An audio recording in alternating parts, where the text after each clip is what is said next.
Nasihat yang pertama adalah ilmu adalah cahaya yang Allah Subhanahu wa taala berikan kepada hamba-hambanya.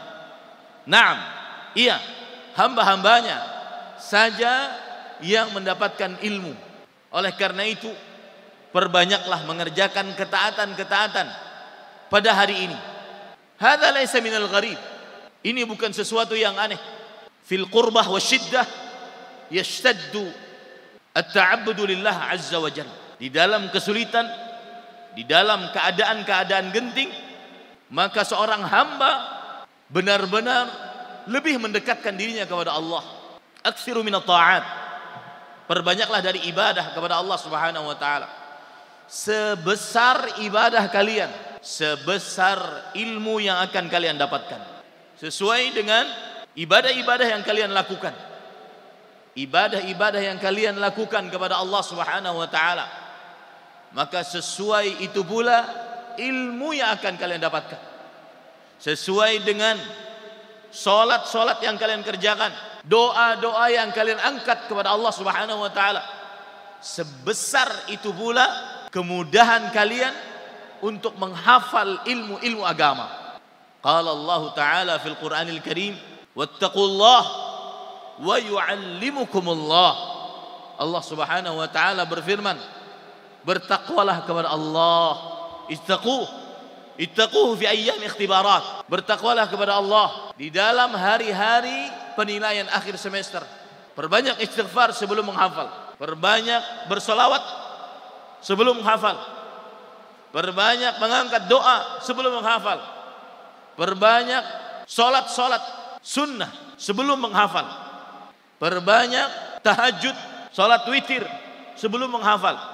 Meskipun kalian selalu menghafal, kalian selalu istimewa di dalam menghafal, tetapi jika Allah tidak menghendaki, ilmu itu akan menempel di kepala kita, maka tidak akan pernah kalian sanggup untuk menghafalnya.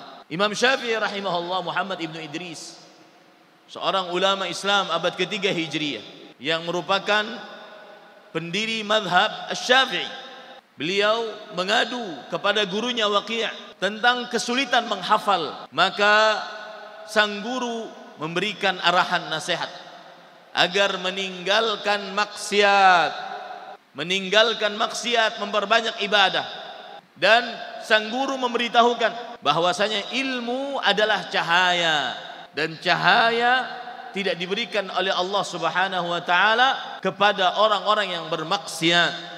Wan nasihatu ats-tsaniyah, hendaknya kalian memperbanyak doa, dan termasuk daripada gaya hidup metode para nabi, memperbanyak doa, memperbanyak munajat kepada Allah Subhanahu wa taala, terutama dalam keadaan-keadaan sulit. Doa akan melakukan sesuatu yang mustahil menurut manusia jika Allah Subhanahu wa taala menghendakinya. Jika kalian berdoa kepada Allah, maka perbanyaklah berdoa. Alihhu. Terus berdoa. Terus berdoa. Terus ketuk pintu Allah Subhanahu wa taala. Karena Allah Subhanahu wa taala akan murka kepada siapa yang tidak pernah berdoa dan meminta kepadanya. Wa idza da'utumullah azza wa jalla ud'uullah biqalbin yaqin anna Allah sayastajibu du'aakum. Kama qala ar-rasul sallallahu alaihi wa ala alihi wasallam, inna Allah la yaqbalu du'aan min qalbin ghafil lahin. Sesungguhnya Allah Subhanahu wa taala tidak akan menerima sebuah doa dari hati yang lalai, yang tidak yakin bahwa Allah Subhanahu wa taala akan mengabulkannya. Aktsiru minad du'a fi hadhihi al-ayyam wal musa'adah. Hendaknya kalian berdoa kepada Allah Subhanahu wa taala karena kita sangat memerlukan pertolongan dari Allah Subhanahu wa taala. Tidak ada yang bisa memberikan pertolongan kecuali Allah Subhanahu wa taala. Ats-tsalitsatu minan nasihah, 'alaikum bimujahadatin nafs. Qala Allah taala, walladzina jahadu fima lanahdiyannahum subulana innallaha lama'al muhsinin. Hendaknya kalian berusaha, berijtihad, berusaha dalam belajar. Allah Subhanahu wa taala hanya akan memberikan petunjuk kepada yang berusaha. Ilmu, al-ilm la yunal bi rahatil jism. Ilmu tidak didapat dengan leha-leha, bidzahik wal mizah. La, dengan ketawa-ketawa, dengan bercanda, tidak. Oleh sebab itu saya kasih usul kepada kepala divisi kesantrian agar memberikan waktu lebih untuk bermujahadah di dalam menimba ilmu agama, terutama di malam hari. Di anna tihamal lail la yukhti, karena busur pada malam hari tidak akan pernah meleset. Inna nasyi'atal lail hiya aqwam. Sesungguhnya keadaan di malam hari lebih dekat. Dan saya nasihatkan kalian, bawa kitab kemana-mana, kecuali tempat yang terlarang untuk bawa kitab. Fi kulli makan taqra kitab. La ahad la yahmil ma'ahu kitaban. Ini adalah hari-hari untuk berjuang. Tidak ada yang berjalan satu santri pun di pesantren ini hari-hari ini kecuali bersamanya kitabnya.